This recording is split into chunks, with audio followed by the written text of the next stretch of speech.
കരങ്ങൾ കൂപ്പി ദിവ്യകാരുണ്യത്തിലേക്ക് നോക്കി തമ്പുരാൻ്റെ സ്നേഹവും കരുണയൊക്കെ നമ്മുടെ മേൽ വർഷിക്കപ്പെടുന്ന നിമിഷങ്ങളാണിത്. എന്തെല്ലാം കാര്യങ്ങൾ നിങ്ങളെ അലട്ടുന്നുണ്ടോ, അസ്വസ്ഥപ്പെടുത്തുന്നുണ്ടോ?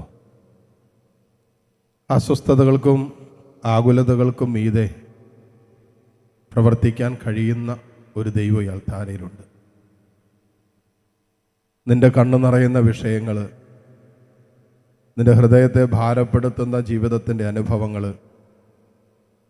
നിന്റെ കുടുംബം, കുടുംബ ബന്ധങ്ങൾ, നിന്റെ ഭാവി ജീവിതം, നിന്റെ സ്വപ്നങ്ങൾ, ഇതൊക്കെ താറുമാറാക്കിയ ജീവിതത്തിൻ്റെ അനുഭവങ്ങളെ തമ്പുരാൻ്റെ കരങ്ങളിലേക്ക് കൊടുത്ത് പുതുക്കി പണിയാൻ കഴിയുന്ന കർത്താവാണ് ഇയാൾ താരയിലുള്ളത്.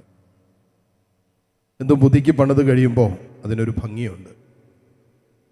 ഇതാ നിൻ്റെ ജീവിതം നീ കർത്താവിന് കൊടുക്കുക, കുടുംബത്തെ കർത്താവിന് കൊടുക്കുക, നിൻ്റെ മക്കളെ, നിൻ്റെ സ്വപ്നങ്ങളെ, നിൻ്റെ ഭാവി ജീവിതത്തിൻ്റെ ആശങ്കകളെല്ലാം കർത്താവിന് കൊടുക്കുക. എന്നിട്ട് പുതുക്കി പണിയാൻ പറ. തമ്പുരാനെ, എൻ്റെ ജീവിതത്തെ നീ പുതുക്കി പണിയണമെന്ന് പ്രാർത്ഥിക്കും. എൻ്റെ സ്വപ്നങ്ങളെ നീ പുതുക്കി പണിയണമേ. എല്ലാം പുതുക്കി പണിയാൻ കഴിവുള്ള കർത്താവ് അൾത്താരയിലുണ്ട്. പാപം മൂലം തകർന്നുപോയ ഒരു ഇന്നലെ നിൻ്റെ ജീവിതത്തിലുണ്ടാകാം.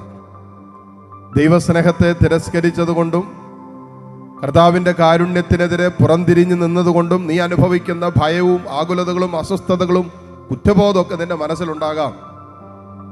ഇതെല്ലാം പുതുക്കി പണിയാൻ, ഒരു പുതിയ ജീവിതം സമ്മാനിക്കാൻ നിന്റെ കർത്താവിന് പറ്റും. നിന്റെ ജീവിതത്തെ പൂർണ്ണമായും പുതുക്കി പണിയാൻ കഴിവുള്ളവൻ ഈ അൾത്താരയിലുണ്ട്. അതുകൊണ്ട് കർത്താവ് ചോദിക്കും, നീ എന്തിനാ ആകുലപ്പെടുന്നു? നീ എന്തിനാ അസ്വസ്ഥനാകുന്നു? മത്തായിയുടെ സുവിശേഷം 10-ാം അധ്യായം 30-ാമത്തെ വചനത്തിൽ നാം വായിക്കുന്നില്ലേ, നിങ്ങളുടെ തലയിലെ ഓരോ മുടിയിഴയും എണ്ണപ്പെട്ടിരിക്കുന്നു, അതിനാൽ ഭയപ്പെടേണ്ട, നിങ്ങൾ അനേകം കുരുവികളെക്കാൾ വിലയുള്ളവരാണല്ലോ. അല്ല, നമ്മുടെ തലയിലെ ഓരോ തലമുടിയും കർത്താവ് എണ്ണിയെന്ന് പറഞ്ഞാൽ എന്താ അർത്ഥമാക്കുന്നേ? അത്രമാത്രം കരുതുന്ന ഒരു ദൈവം ഉണ്ടെന്നല്ലേ, അത്രമാത്രം നമ്മെ അറിയുന്ന ഒരു ദൈവം ഉണ്ടെന്നല്ലേ, അത്രമാത്രം നമ്മുടെ ജീവിതത്തിൽ സംഭവിച്ചു കൊണ്ടിരിക്കുന്ന ഓരോ വിഷയങ്ങളെക്കുറിച്ചും മനസ്സിലാക്കുന്നൊരു ദൈവം ഉണ്ടെന്നുള്ളതല്ലേ. അതായത് തലയിൽ നിന്ന് ഒരു തലമുടി താഴെ പോകുമ്പോൾ ദൈവം അറിയുന്നുണ്ടെന്ന് പറഞ്ഞാൽ നിന്റെ നിസ്സാര കാര്യങ്ങളെ പ്രതി തമ്പുരാൻ ഒരു ആലോചനയുണ്ടെന്നും ഉദ്ദേശമുണ്ടെന്നും വിചാരമുണ്ടെന്നും അല്ലേ വചനം പറയുന്നത്. പിന്നെന്തിന് ഇത്ര ആകുലപ്പെടുന്നത്? അതുകൊണ്ടല്ലേ കർത്താവ് പറഞ്ഞത്, നിങ്ങളുടെ തലയുടെ ഓരോ മുടിയിഴയും എണ്ണപ്പെട്ടിരിക്കുന്നു, അതിനാൽ നിങ്ങൾ ഭയപ്പെടേണ്ട, നിങ്ങൾ ആകുലപ്പെടേണ്ട. ഈശോയോട് പറഞ്ഞു, ഈശോയെ, എന്നെ ഭരിക്കുന്ന പല ആകുലതകളുണ്ട്. എത്രയൊക്കെ പ്രാർത്ഥിക്കാൻ ശ്രമിച്ചിട്ടും, എത്രയൊക്കെ കർത്താവ് നിന്നെ വിളിക്കാനും ഈശോ നിന്നോട് ചേർന്നിരിക്കാൻ ശ്രമിച്ചിട്ടും പരിശ്രമം നടത്തിയിട്ടും ഒക്കെ എൻ്റെ മനസ്സിൽ നിന്ന് മാറാതെ കിടക്കുന്ന ഭയപ്പാടുകളുണ്ട്, ആശങ്കകളുണ്ട്, ആകുലതകളുണ്ട്, സ്വസ്ഥതക്കേടുണ്ട്, സമാധാനമില്ലാത്ത അവസ്ഥകളുണ്ട്.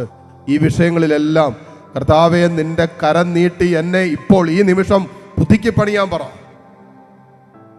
കർത്താവെ, നിന്റെ സ്നേഹത്തിൽ എന്നെ പുതുക്കാൻ പറ. കർത്താവെ, നിന്റെ കാരുണ്യത്തിൽ എന്നെ പുതുക്കാൻ പറ. കർത്താവേ, നിന്റെ കരുതുന്ന സ്നേഹത്തിൽ എൻ്റെ മനസ്സിനെ, എൻ്റെ ചിന്തകളെ, എൻ്റെ വൈകാരികതകളെല്ലാം വിശുദ്ധീകരിച്ച് പുതുക്കി തരാൻ പറ. ആഗ്രഹിച്ച് നമുക്ക് പ്രാർത്ഥിക്കാം. അതുകൊണ്ടാണ് വചനം നമ്മളോട് കൂട്ടിച്ചേർക്കുന്നൊരു കാര്യമുണ്ട്. ശരീരത്തെ കൊല്ലുകയും ആത്മാവിനെ കൊല്ലാൻ കഴിവില്ലാതിരിക്കുകയും ചെയ്യുന്നവരെ നിങ്ങൾ ഭയപ്പെടേണ്ട. ഈ ലോകം അനുവദിക്കുന്നതെല്ലാം നിന്റെ ശരീരത്തെയും നിന്റെ ഭൗതിക ജീവിതത്തിൻ്റെ അനുഭവങ്ങളെ മാത്രമേ തകർക്കാൻ പറ്റൂ. നിന്റെ ആത്മാവിനെ തൊടാൻ പറ്റില്ല. ആത്മാവിനെ തൊടണമെങ്കിൽ നീ അനുവദിക്കണം. കാരണം ദൈവം സ്വന്തം പുത്രനെ ഈ ലോകത്തിലേക്ക് അയച്ച് അവൻ്റെ കാൽവരി യാഗത്തിലൂടെ, അവൻ്റെ പരിശുദ്ധ രക്തത്തിലൂടെ നമ്മുടെ ആത്മാവിൻ്റെ മേൽ മുദ്രയിട്ടുറപ്പിച്ചതാണ്. ഒരു പിശാചിനെ തൊടാൻ പറ്റില്ല, ഒരു ശത്രുവിനെ തൊടാൻ പറ്റില്ല. കർത്താവ്, ഈ ദൈവിക സംരക്ഷണത്തിലാണ് ഞാൻ എന്ന ബോധ്യം ആത്മാവിൽ എനിക്ക് തരണമെന്ന് പ്രാർത്ഥിക്കാം. പാപം മൂലം നഷ്ടപ്പെട്ടു പോയ ദൈവിക സംരക്ഷണം വിശുദ്ധ ജീവിതത്തിലൂടെ തിരിച്ചു പിടിക്കാൻ കൃപ തരണമെന്ന് പ്രാർത്ഥിക്കാം. അഹങ്കാരം മൂലം നഷ്ടപ്പെട്ടു പോയ ദൈവിക സംരക്ഷണം എളിമയോടെ ദൈവ വചനം അനുസരിച്ച് സ്വീകരിക്കാനുള്ള കൃപ തരണമെന്ന് പ്രാർത്ഥിക്കാം. കർത്താവ്, ദൈവനിഷേധം മൂലം, അവിശ്വാസം മൂലം നഷ്ടപ്പെടുത്തി കളഞ്ഞ ദൈവാനുഗ്രഹങ്ങൾ വിശ്വാസത്തിൻ്റെ കരുത്തെടുത്ത് തിരിച്ചു പിടിക്കാനുള്ള ഒരഭിഷേകം തരണമെന്ന് ഈ നിമിഷം പ്രാർത്ഥിക്കുക. കരങ്ങളായിട്ട് ദൈവസന്നിധിയിലേക്ക് ഉയർത്തിപ്പിടിക്കുക. നിങ്ങളുടെ പ്രാർത്ഥനാ വിഷയങ്ങളെല്ലാം ദൈവസന്നിധിയിലേക്ക് ഉയർത്തിക്കുക. എന്തെല്ലാം കാര്യങ്ങളാണോ നിങ്ങളിപ്പോൾ അലട്ടിക്കൊണ്ടിരിക്കുന്നത്, ഈ ആരാധനയിൽ പങ്കുചേർന്ന് പ്രാർത്ഥിക്കുമ്പോൾ തമ്പുരാന്റെ സാന്നിധ്യത്തിലും കർത്താവിനെ നിന്റെ കൺമുമ്പിൽ കാണാൻ പറ്റുന്ന അകലത്തിലും നിനക്ക് സ്പർശിക്കാൻ പറ്റുന്ന അകലത്തിലായിരിക്കുന്ന ഈ സമയത്തും നിന്നെ അലട്ടുന്ന വിഷയങ്ങൾ എന്തൊക്കെയാണ്? നിന്നെ ഭാരപ്പെടുത്തുന്ന വിഷയങ്ങൾ എന്തൊക്കെയാണ്? നിന്റെ സ്വസ്ഥതയും നിന്റെ സമാധാനമൊക്കെ തല്ലിക്കെടുത്തുന്ന വിഷയം എന്താണ്?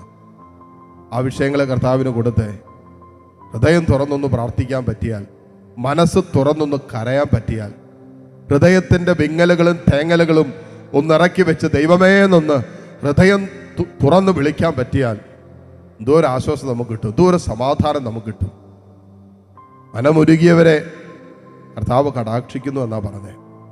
ഈശോയെ, ഇതാ നീറുന്ന മനസ്സുമായിട്ട് ഉരുകി വേദനിച്ച് നിൽക്കുന്ന ഹൃദയവുമായിട്ടൊക്കെ നിന്റെ മുമ്പിൽ നിൽക്കുന്നവരുണ്ട്. വലിയ പ്രശ്നങ്ങളുടെ പ്രതിസന്ധികളുടെ മുമ്പിൽ നിൽക്കുന്നവര്, പരിഹരിക്കപ്പെടാൻ പറ്റാത്ത ജീവിതത്തിന്റെ പ്രശ്നങ്ങളുടെ നടുവിൽ എത്തി നിൽക്കുന്ന ജീവിതങ്ങൾ, ആത്മഹത്യയല്ലാതെ മറ്റൊരു പരിഹാരമില്ല എന്ന് പോലും ഒരുപക്ഷെ മനസ്സിവരോട് മന്ത്രിക്കുന്നുണ്ടാകാം. ഇത് പ്രതീക്ഷിക്കാൻ ഒന്നുമില്ല എന്നും പ്രത്യാശിക്കാൻ ഒന്നുമില്ല എന്നും ജീവിതത്തിന്റെ സാഹചര്യങ്ങളും അവസ്ഥകളും ഒരുപക്ഷെ ഇവരോട് മന്ത്രിക്കുന്നുണ്ടാകാം. വർഷങ്ങളായി അടഞ്ഞുപോയ, തടസ്സപ്പെട്ട് കിടക്കുന്ന ജീവിതത്തിന്റെ അനുഗ്രഹങ്ങളെ നോക്കി വല്ലാതെ വിലപിക്കുന്നവരാകാം ഇവര്. കർത്താവ്, ഈ വിഷയങ്ങളൊക്കെ നടുവിൽ ഇതാ ഞങ്ങൾ നിന്നെ ആരാധിക്കുന്നു, നിന്നെ സ്തുതിക്കുന്നു, നിന്നെ മഹത്വപ്പെടുത്തുന്നു. കർത്താവേ, നിന്റെ കരുണ ഇപ്പോൾ ഈ നിമിഷം ഈ മക്കളിലേക്ക് വർഷിക്കണമെന്ന് പ്രാർത്ഥിക്കുന്നു. കരങ്ങൾ ഈശോയിലേക്ക് നീട്ടിപ്പിടിച്ച് അതരം തുറന്ന് സ്വരമുയർത്തി ജീവിക്കുന്ന കർത്താവിനെ, ജീവൻ തരുന്ന കർത്താവിനെ, എല്ലാം പുതുക്കി പണിയാൻ കഴിയുന്ന കർത്താവിനെ ആരാധിച്ചുകൊണ്ട് സ്തുതിക്കട്ടെ. ഹല്ലേലൂയ, ഹല്ലേലൂയ. യേശുവേ, ആരാധന, ആരാധന, ആരാധന, ആരാധന. കർത്താവേ, നിന്നെ ഞങ്ങൾ ആരാധിക്കുന്നു, ആരാധിക്കുന്നു, ആരാധിക്കുന്നു, സ്തുതിക്കുന്നു കർത്താവേ. ഹല്ലേലൂയ, ഹല്ലേലൂയ, ഹല്ലേലൂയ. കർത്താവേ, ഞങ്ങളെ, ഞങ്ങളുടെ കുടുംബങ്ങളെ, ബന്ധങ്ങളെ എല്ലാം നീ പുതുക്കി പണിയണമേ. ഞങ്ങളുടെ ഭാവി ജീവിതത്തെ നീ പുതുക്കി പണിയണമേ. ഞങ്ങളുടെ സ്വപ്നങ്ങളെ, പ്രതീക്ഷകളെ എല്ലാം കർത്താവേ നീ പുതുക്കി പണിയണമേ. ഹല്ലേലൂയ, ഹല്ലേലൂയ, ഹല്ലേലൂയ. യേശുവേ, ആരാധന, ആരാധന, ആരാധന, ആരാധന. ഹല്ലേലൂയ, ഹല്ലേലൂയ, ഹല്ലേലൂയ, ഹല്ലേലൂയ. യേശുവേ, ആരാധന, ആരാധന, ആരാധന, ആരാധന, ആരാധന. ഹല്ലേലൂയ, ഹല്ലേലൂയ, ഹല്ലേലൂയ. ഈശോയെ ആരാധന, ഈശോയെ നന്ദി, ഈശോയെ നന്ദി. ഹല്ലേലൂയ, ഹല്ലേലൂയ, ഹല്ലേലൂയ. കരങ്ങൾ കൂപ്പി കർത്താവിനെ ഹൃദയം കൊണ്ട് സ്തുതിച്ച് ആരാധിച്ച് പ്രാർത്ഥിക്കും. ഈശോയെ, കർത്താവേ നന്ദി, പരിശുദ്ധാത്മാവേ ഹല്ലേലൂയ. ദൈവപുത്ര അങ്ങേക്ക് ആരാധന, ഈശോയെ, യേശുനാഥ അങ്ങേക്ക് ആരാധന. ആമേൻ.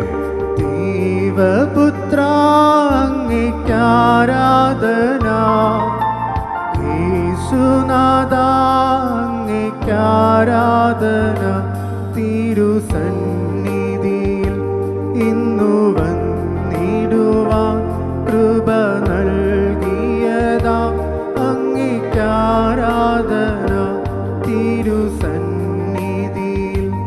ഇന്നു വന്നിടുവാൻ കൃപ നൽകിയതാ അങ്ങേക്ക് ആരാധന. ഹോശാന, ഹല്ലേലൂയ, ഹോശാന, ഹല്ലേലൂയ,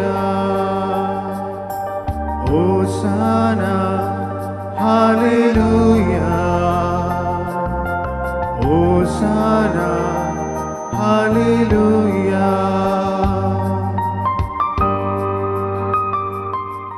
ഒട്ടുമേലായിരിക്കാം.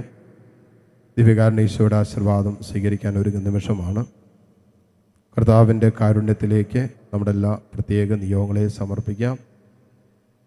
ഈ ആലയത്തെയും ഈ ആലയത്തിലെ എല്ലാ ശുശ്രൂഷകളെയും അനുഗ്രഹിക്കണമെന്ന് പ്രാർത്ഥിക്കാം. നമ്മുടെ കുടുംബാംഗങ്ങൾ, കുടുംബത്തിൽ പ്രാർത്ഥന ആവശ്യമുള്ളവർ, രോഗികളായി കഴിയുന്നവർ എല്ലാവരെയും ചേർത്ത് നിർത്തി താഴ്ന്ന സ്വരത്തിൽ കർത്താവിനെ സ്തുതിച്ച് ഈശ്വരാശീർവാദം നമുക്കിപ്പോൾ സ്വീകരിക്കാം. ഹല്ലേലൂയ, ഹല്ലേലൂയ, ഹല്ലേലൂയ.